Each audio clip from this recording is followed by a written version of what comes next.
All right. So this is lecture for week 10 of EDAS 6250. We're looking at chapter 17 in professional development. And as we think about this role of instructional supervision, obviously professional development becomes a huge piece of what we're about and what we're after in this process. And so I thought this chapter offered some nice things. There are obviously some characteristics of effective professional development that we ought to consider, involve participants in the planning and implementing and evaluation. Should be linked to the school-wide goals, long range, coherence between various PD activities. And I think this is an important one, along with, I would say, administrative support as well, right? But I think this notion of coherence is a really interesting and important component, because so often we see localized professional development to be kind of hit or miss and not necessarily valued, and not necessarily seen to be a piece of a larger part of a plan, but this, we've got this day, then now we got to do something with it kind of activity. And so this notion of building professional development for the long term and professional development activities for a long range space, I think is a really important thing to be thinking about as you consider your role as an administrator and a supervisor in the development of teachers. Right? Here are the other things that were listed in the text as far as effective professional development programs.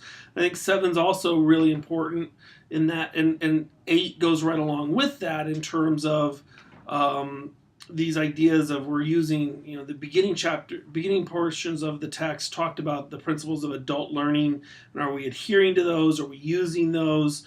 Are we having teachers be active in their learning? And do we have this notion of continuous feedback? Do we have a way for teachers to tell us whether it's working or not working, and those kinds of things? So there's all sorts of different formats that can be used, right? We can use collegial support groups, skill development programs, beginning teacher programs. There's individually plans, there's networks, whether those are within a school, within a district, or separated apart, partnerships that could engage in development. Maybe some of you have partnerships with BGSU or with other universities that are helping with the development of your teachers.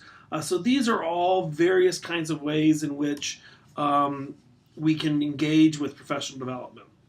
So the text talked about some particular kinds of examples where we had a district-wide system in the Buckeye School District and their beginning teacher assistance program, and this really comprehensive and designed and cohesive, thought out across the district way to help bring beginning teachers into play.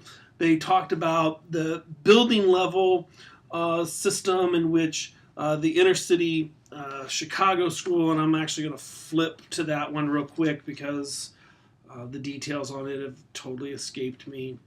So that one,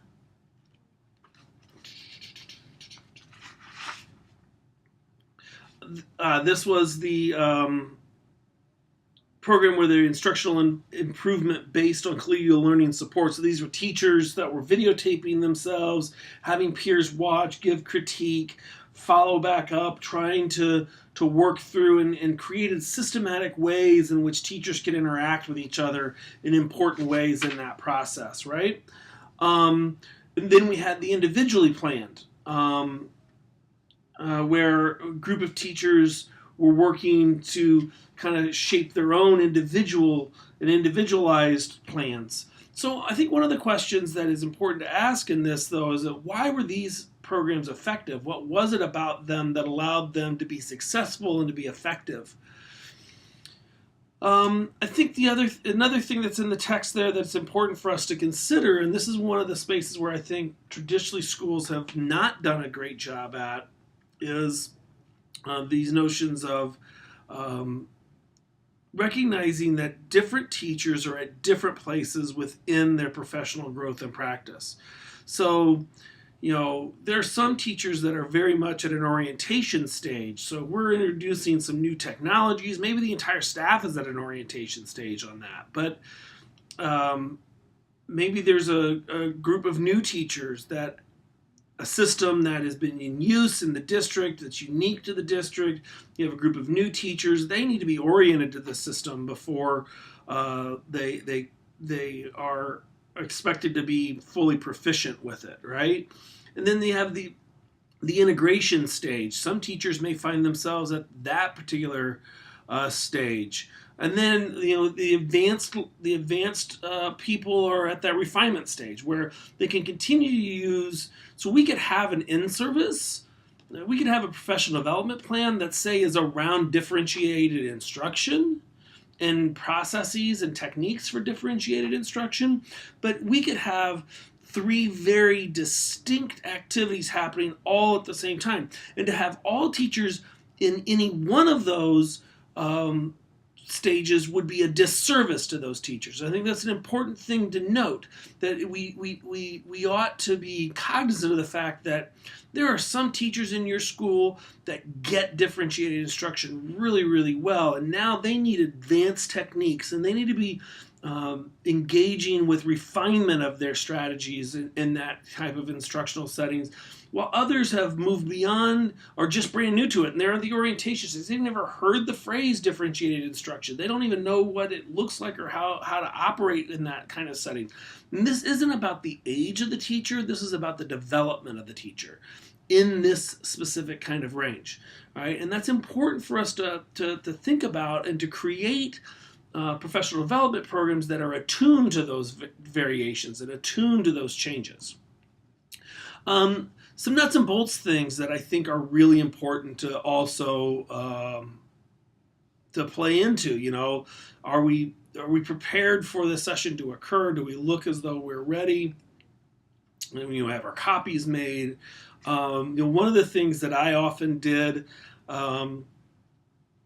for my PD sessions was that I would have I'd create a playlist for the PD session, right? So if this is something I wanted people to be excited about, I could create a pump up the jam kind of playlist. But if it was something that maybe I thought was going to be a little edgy, I might create something a little bit more subdued.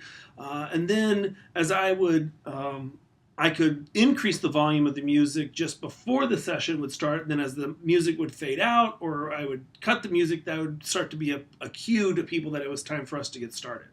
Right, and then I didn't have to yell, "Hey, it's time to get started." It would be ways in which we could do that to help ease that.